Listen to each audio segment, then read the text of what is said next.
नमस्कार, स्वागत है आप सभी का। मैं हूं प्रीति। आइए शुरुआत करते हैं सुबह 9 बजे की सुर्खियों के साथ।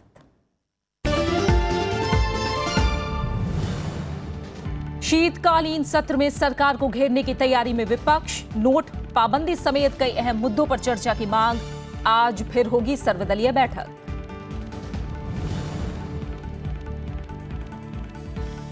नोट पाबंदी के बैंक संगठनों ने की आलोचना, कहा बिना तैयारी के लिया फैसला। जरूरी सुविधाओं में पुराने नोटों के लिए 24 नवंबर तक बढ़ी छूट।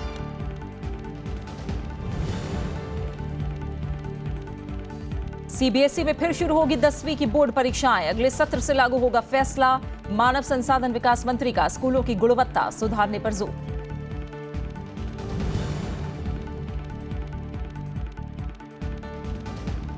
जम्मू, पुंछ और राजौरी में सीमा पार से गोलीबारी जारी। नौगाम सेक्टर में घुसपैठ में मारा गया एक आतंकी। महबूबा मुफ्ती ने की शांति की अपील।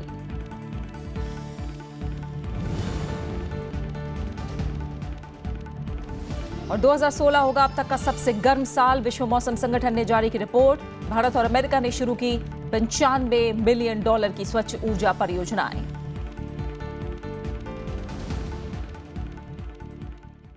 संसद का शीतकालीन सत्र कल से शुरू हो रहा है। सरकार ने आज इस मामले पर चर्चा के लिए सर्वदलीय बैठक बुलाई है। इससे पहले कल लोकसभा अध्यक्ष सुमित्रा महाजन ने सत्र के सुचारू संचालन के लिए सर्वदलीय बैठक की। उन्होंने सभी दलों के नेताओं से बातचीत की और उनका सहयोग मांगा।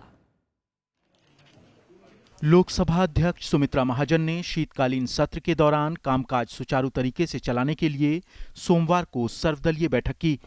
उन्होंने बताया कि सभी पार्टियों ने 500 और 1000 रुपए का नोट बंद करने और जम्मू कश्मीर पर चर्चा की मांग की है।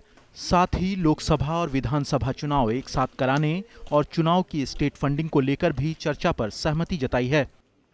करीब 22-23 बिल भी है और उसके बाद अभी जो कदम उठाए गए हैं, जो नोट्स की करेंसी वाला इशू, वो थोड़ा सा सबसे ज्यादा वो चाहते हैं कि वो डिस्कशन में आ जाए। हम चर्चा के लिए पूरा समय देंगे, ये कहा है। तो लगता ऐसा है कि चर्चा ठीक तरीके से होगी। विपक्ष ने नोट पर पाबंदी समेत कई अहम मुद्दों पर सदन के भीतर चर्चा की मांग की। कांग्रेस नेता मल्लिकार्जुन खड़गे ने बताया कि विपक्षी दल नोट पर पाबंदी से जनता को हो रही मुश्किलों के साथ ओआरओपी, अभिव्यक्ति की आजादी, रेल बजट का आम बजट में विलय, कश्मीर के हालात, भारत पाक संबंध और सीज फायर उल्लंघन के मुद्दों पर चर्चा चाहते हैं। डिमोनेटाइजेशन 100 और 500 नोट्स का सारे देश में इसका बहुत बड़ा बुरा असर पड़ा है। इसके लिए इसको चर्चा में लेना जरूरी है। सरकार ने भी संसद के शीतकालीन सत्र के सुचारू संचालन को लेकर आज सभी दलों के नेताओं की बैठक बुलाई है। Bureau report, Rajya Sabha TV. इससे पहले एनडीए घटक दलों की बैठक के बाद सरकार ने पुराने नोट बंद करने का फैसला वापस नहीं लेगी। बीजेपी के सहयोगी दलों ने पुराने नोटों को बंद करने पर सरकार का समर्थन किया। उधर विपक्षी दलों ने भी बैठक करके सत्र की रणनीति पर चर्चा की। बुधवार से शुरू हो रहे संसद के शीतकाल सत्र से पहले सोमवार को एनडीए के घटक दलों की बैठक हुई। इसमें काले धन और भ्रष्टाचार के खात्मे के लिए सरकार के कदमों का समर्थन किया गया।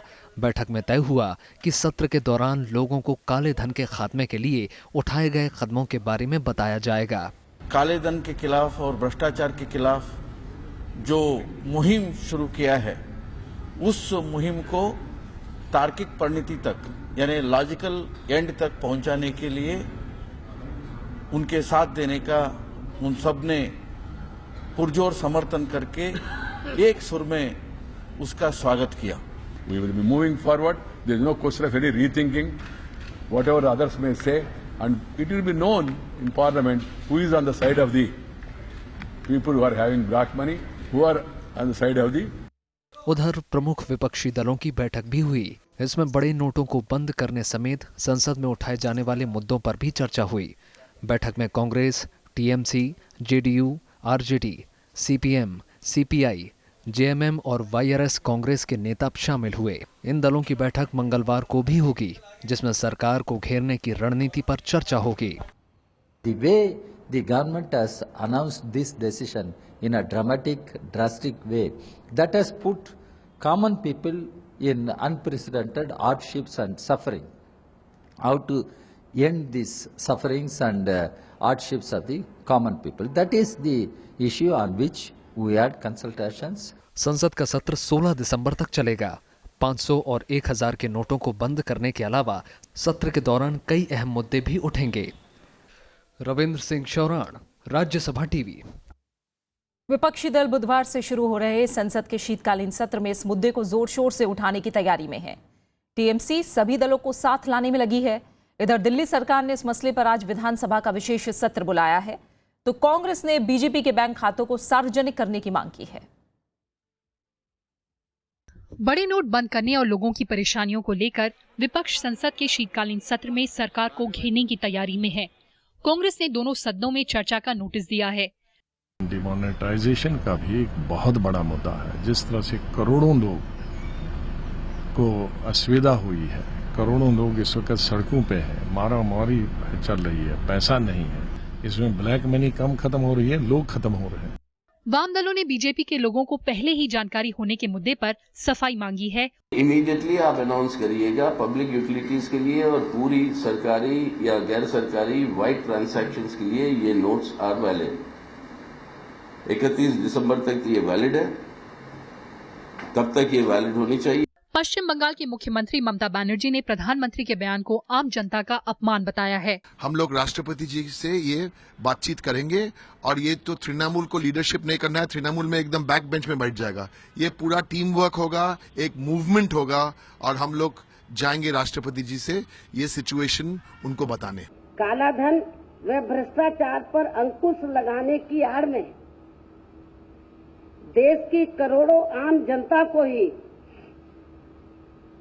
खुले आसमान के नीचे लाकर खड़ा करवा देगी। इस भयावह स्थिति की कल्पना लोगों ने कभी भी नहीं की थी। वहीं बीजेपी ने विपक्षी पार्टियों की मंशा पर सवाल उठाया है कि आज पूरा देश इस काले धन के खिलाफ जो क्रांति है उसमें एक साथ खड़ा हुआ है, और जो लोग काले धन के खिलाफ इस लड़ाई और ब्लैक मनी के खिलाफ इस लड़ाई में आवाज उठा रहे हैं, उसके खिलाफ आवाज उठा रहे हैं, उसके विरोध कर रहे हैं, कहीं ना कहीं उनकी छवि ऐसी बनती जा रही है कि वो ब्लैक मनी और ब्लैक मनी माफियाओं को बचाना चाहते हैं। सरकार के अचानक 500 और 1000 के नोट बंद करने को विपक्ष तानाशाही फैसला बता रहा है। Bureau report, Rajya Sabha TV. प्रधानमंत्री ने बड़े नोटों पर पाबंदी की निंदा करने पर विपक्ष को आड़े हाथों लिया है। उत्तर प्रदेश में एक रैली में उन्होंने कहा कि गरीब उनके साथ हैं और भ्रष्टाचारियों की नींद उड़ गई है। उधर सरकार ने आम जनता की मुश्किलें खत्म करने के लिए कई फैसले लिए हैं। प्रधानमंत्री नरेंद्र मोदी ने गाजीपुर में बीजेपी की परिवर्तन रैली में 500 और 1000 के नोटों पर पाबंदी के फैसले को सही बताया। विपक्ष की आलोचनाओं को खारिज करते हुए उन्होंने कहा कि इस फैसले से गरीब चैन की नींद सो रहा है, लेकिन भ्रष्टाचारी नींद की गोली खरीद रहे हैं। ईमानदारी के नाम पर देश की जनता को गुमराह करने वाले नेताओं से कहना चाहता हूं, आप कहीं उठो तो पब्लिक ही बचाओ कि 500 और 1000 का नोट चलना चाहिए, भ्रष्टाचार चलना चाहिए, काला धन चलना चाहिए, बेईमानी चलनी चाहिए, बताओ।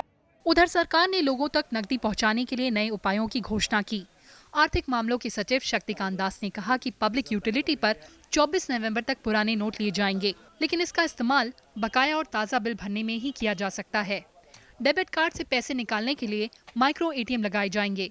व्यापारी मजदूरी देने के लिए चालू खाते से एक दिन में 50,000 रुपए निकाल सकते हैं। सरकारी विभागों से कहा गया है कि वो सभी भुगतान ऑनलाइन करें और जरूरत पड़ने पर ही नकदी निकालें। कृति मिश्रा के साथ ब्यूरो रिपोर्ट, राज्यसभा टीवी। इस बीच रिजर्व बैंक ने ऐलान किया है कि 30 दिसंबर तक एटीएम से पैसे निकालने पर कोई शुल्क नहीं लगेगा।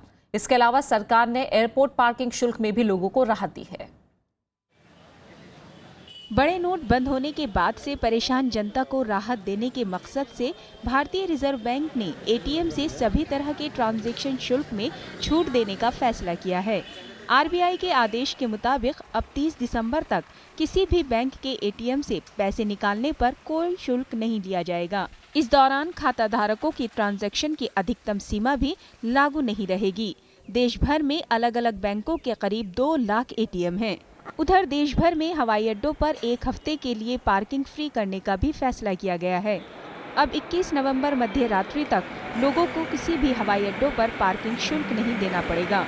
ये फैसला एयरपोर्ट अथॉरिटी ऑफ इंडिया के अलावा निजी रूप से परिचालित एयरपोर्ट पर भी लागू होगा। दूसरी तरफ देश भर के ट्रक चालकों ने अलग अलग राज्यों में प्रवेश शुल्क चुकाने में हो रही दिक्कत के चलते ऑनलाइन पेमेंट किए जाने के लिए मंजूरी मांगी है। इस बारे में वित्त मंत्रालय और परिवहन मंत्रालय को चिट्ठी भी लिखी गई है। साथ ही चालू खाते से निकाले जाने वाली रकम की सीमा को 50,000 से बढ़ाकर 5 लाख किए जाने की मांग की गई है। सरकार के फैसले को लेकर बैंक कर्मचारियों के संगठनों ने भी सवाल उठाया है। बैंक अधिकारियों और कर्मचारियों की एसोसिएशन ने इस बारे में इंडियन बैंक एसोसिएशन को चिट्ठी लिखकर कहा है कि ये फैसला बिना तैयारी के लिया गया, जिसकी वजह से बैंक कर्मचारियों से लेकर आम आदमी तक सभी पर अचानक बोझ बढ़ गया है।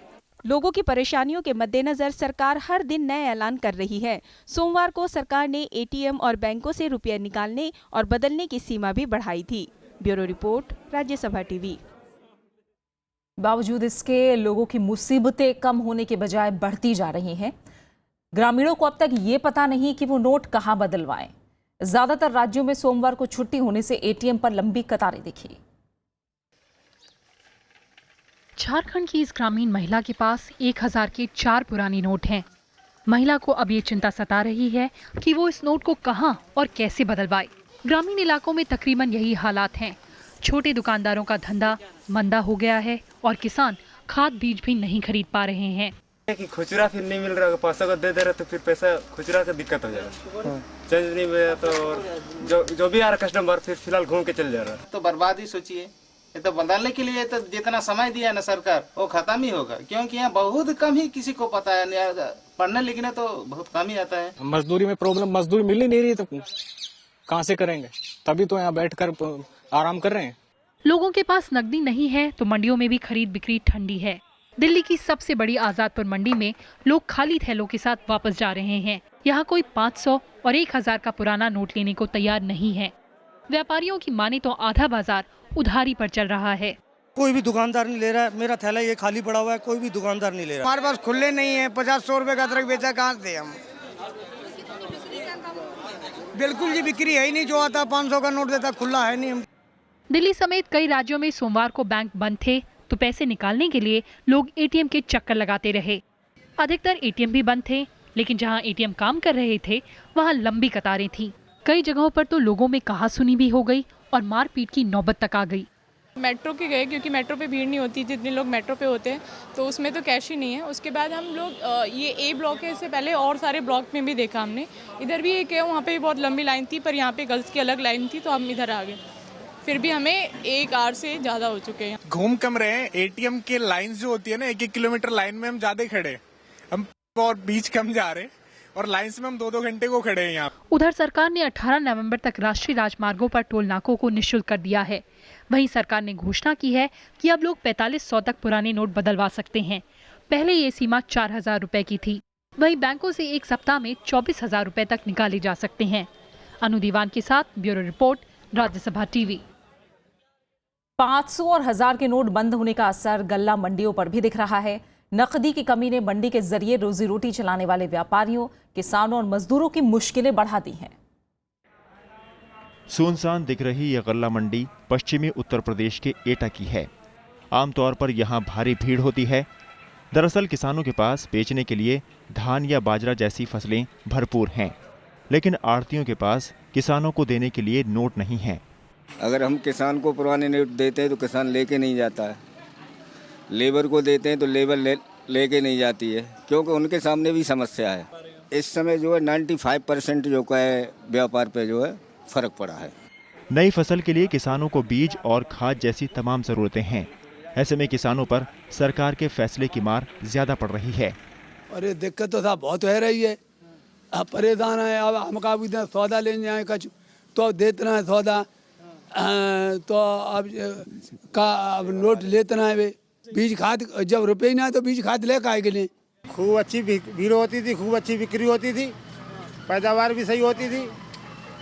और अब इस समय मंडी बंद है, कोई पैदावार है नहीं, धंधा पट पड़ गया हमारा। किसान और आड़ती ही नहीं बल्कि एटा की गल्ला मंडी में मजदूरों और ठेले वालों के सामने भी दिहाड़ी का संकट खड़ा हो गया है।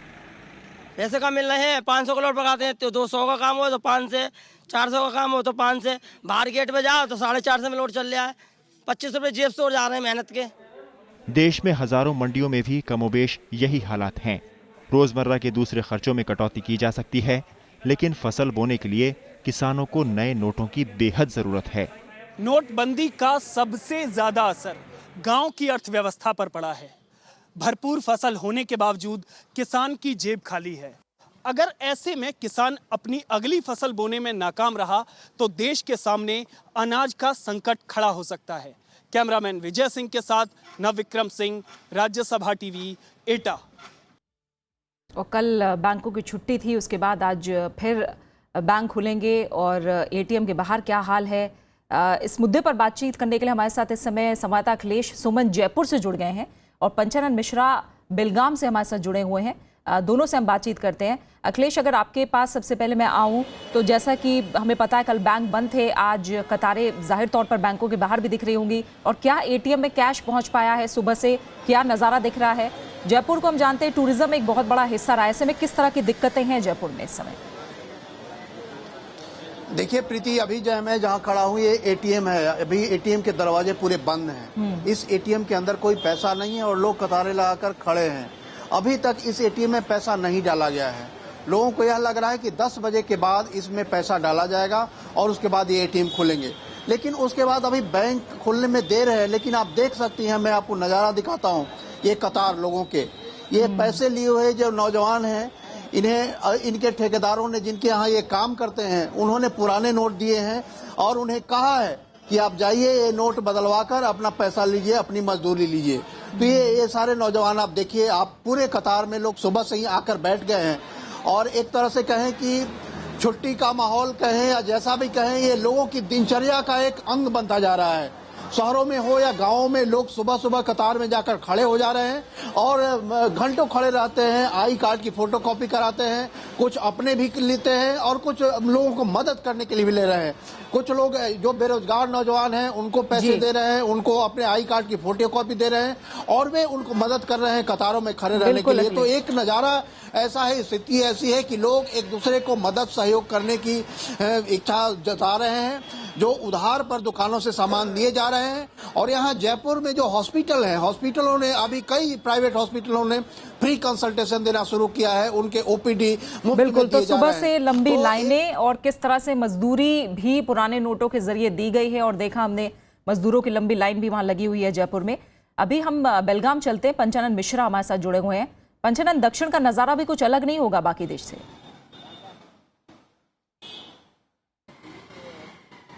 जी हाँ प्रीति, बिल्कुल आपने ठीक कहा कि जैसे पूरा देश में हाल है, जो एटीएम से पैसे निकल नहीं रहे हैं और बैंकों से भी एक लिमिटेड संख्या में पैसे निकल रहे हैं और उसके लिए लोगों को संघर्ष करना पड़ रहा है। तो हम यहाँ उत्तर कर्नाटक में महाराष्ट्र से सटे हुए बेलगाम में हैं और यहाँ भी हाल कुछ ऐसा ही है। देखिए सुबह सुबह यहाँ पर एटीएम खुला, ये पीछे हमारे एटीएम है और यहाँ पर यह कहा जा रहा है कि पिछले 3 दिनों से कोई पैसा नहीं था और ये शाम को 5 बजे कल यहाँ से पैसे निकलने शुरू हुए और 2000 रुपए लोग निकल रहे हैं।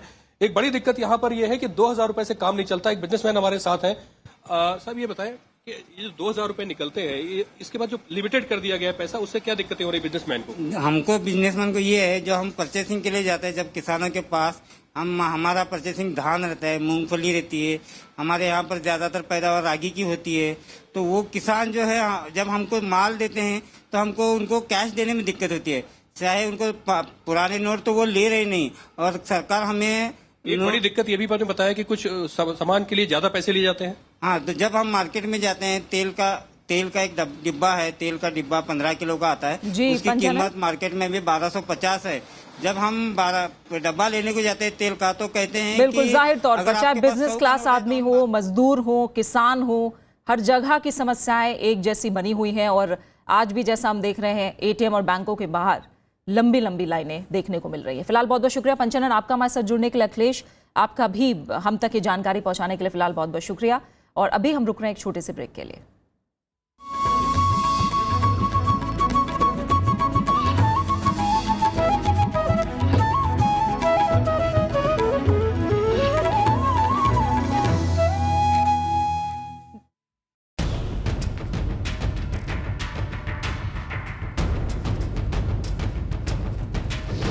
मैं भी भारत का ये सफ़र लेकर आजकल हम बिहार में हैं और आज उरांव आदिवासियों से आपको मिलवाएंगे, उनकी जीवन शैली की बात करेंगे।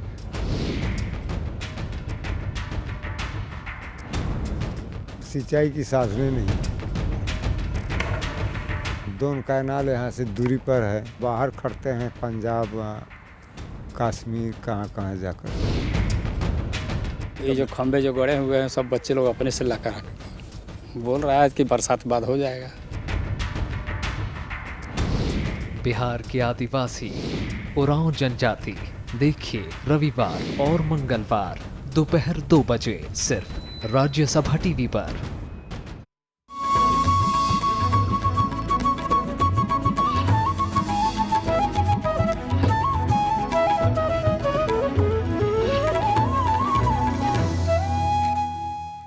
केंद्रीय मानव संसाधन मंत्री प्रकाश जावड़ेकर ने सीबीएसई स्कूलों में 10वीं की बोर्ड परीक्षा फिर शुरू करने की बात कही है।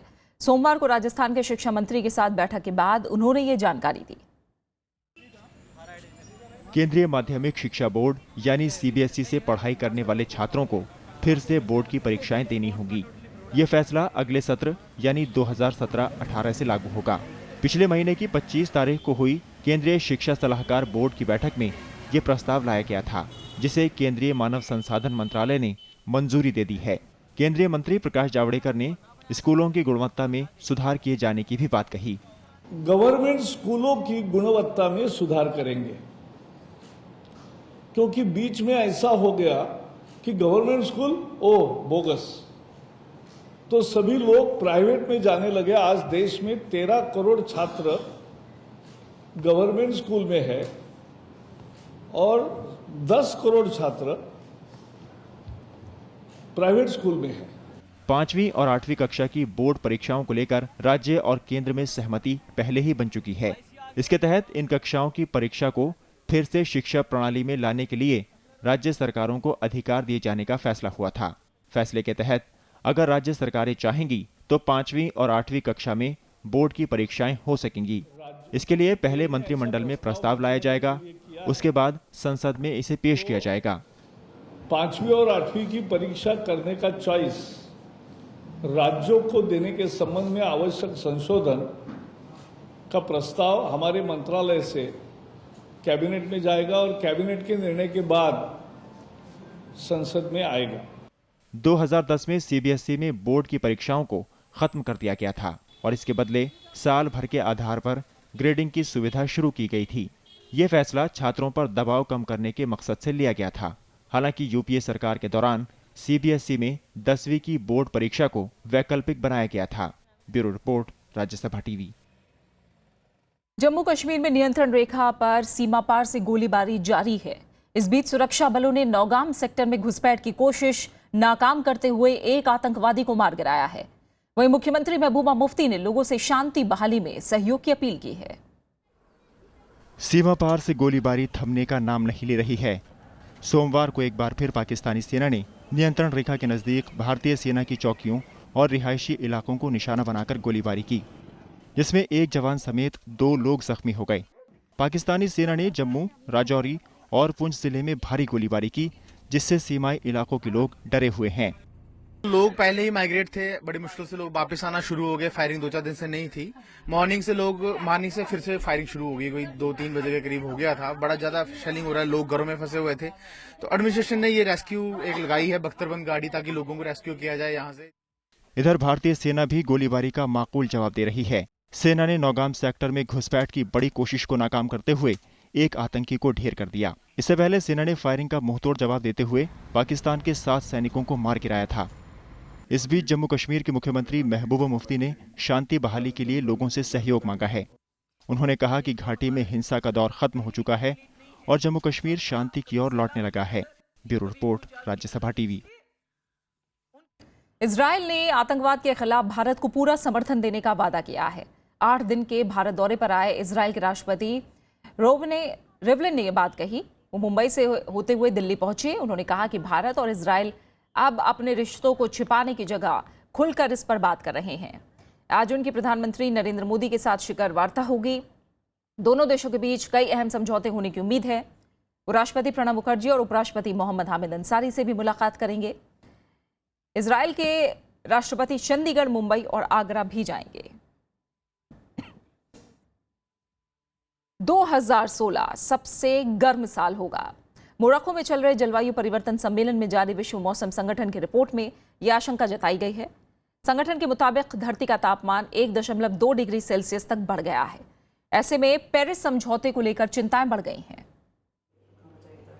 मोरक्को में चल रहे जलवायु परिवर्तन सम्मेलन में विश्व मौसम संगठन की रिपोर्ट ने चिंताएं बढ़ा दी हैं। WMO ने आशंका जताई है कि साल 2016 अब तक का सबसे गर्म साल होगा। वैज्ञानिकों का कहना है कि इस साल जनवरी से सितंबर के बीच के तापमान से पता चलता है कि धरती का तापमान 1.2 डिग्री बढ़ चुका है। वैज्ञानिकों का मानना है कि अगर इसी तरह तापमान बढ़ता रहा तो ये विनाशकारी साबित हो सकता है। On instrumental records so far, and if you look at the first 9 months of this year, we are fairly high up again, and we are breaking all the records, and it's likely that we are going to reach this year 1.2 degree.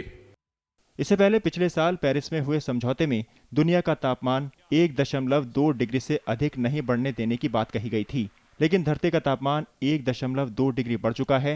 लिहाजा Paris समझौते को लेकर चिंताएं बढ़ गई हैं। And we have, I would say, 100 countries that would need a strengthening of their services, and that's a common challenge when it comes to adaptation to climate change. And Africa is the continent where this need is perhaps the largest. इस बीच भारत और America ने 45 million अमेरिकी dollar की 2 स्वच्छ ऊर्जा परियोजनाएं शुरू करने का ऐलान किया है, जिसका मकसद स्वच्छ ऊर्जा में सहयोग को और बढ़ाना है। Bureau report, Rajya Sabha TV. Delhi में खेले गए राष्ट्रीय महिला प्रीमियर शतरंज चैंपियनशिप को अंतर्राष्ट्रीय मास्टर पद्मिनी राउत ने जीतकर यह खिताब लगातार तीसरी बार अपने नाम कर लिया। आखिरी दौर में पद्मिनी और PSPB की ईशा कारवड़े के बीच कड़ा मुकाबला देखने को मिला, लेकिन आखिर में पद्मिनी ने ड्रॉ खेलकर खिताबी हैट्रिक लगा दी। उन्होंने 11 बाजियों में 8 अंक हासिल किए। ओडिशा की पद्मिनी राउत पिछले कुछ वक्त से अच्छा प्रदर्शन नहीं कर पा रही थी, जिससे उनकी रेटिंग में 70 अंक का नुकसान हुआ था।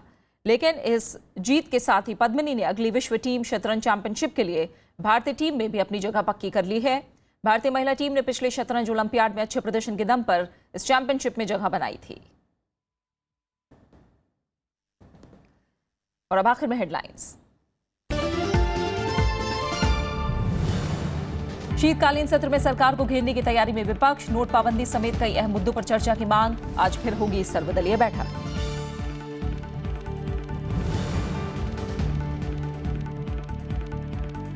नोट पाबंदी के बैंक संगठनों ने की आलोचना, कहा बिना तैयारी के लिया फैसला। जरूरी सुविधाओं में पुराने नोटों के लिए 24 नवंबर तक बढ़ी छूट।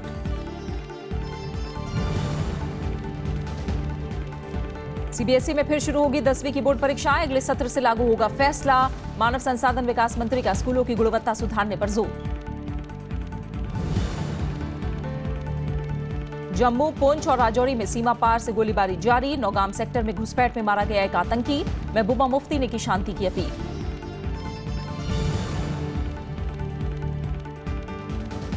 2016 होगा अब तक का सबसे गर्म साल। विश्व मौसम संगठन ने जारी की रिपोर्ट। भारत और अमेरिका ने शुरू की $95 मिलियन की स्वच्छ ऊर्जा परियोजनाएं। और फिलहाल इस बुलेटिन में इतना ही। आगे देखिए देश देशांतर। नमस्कार।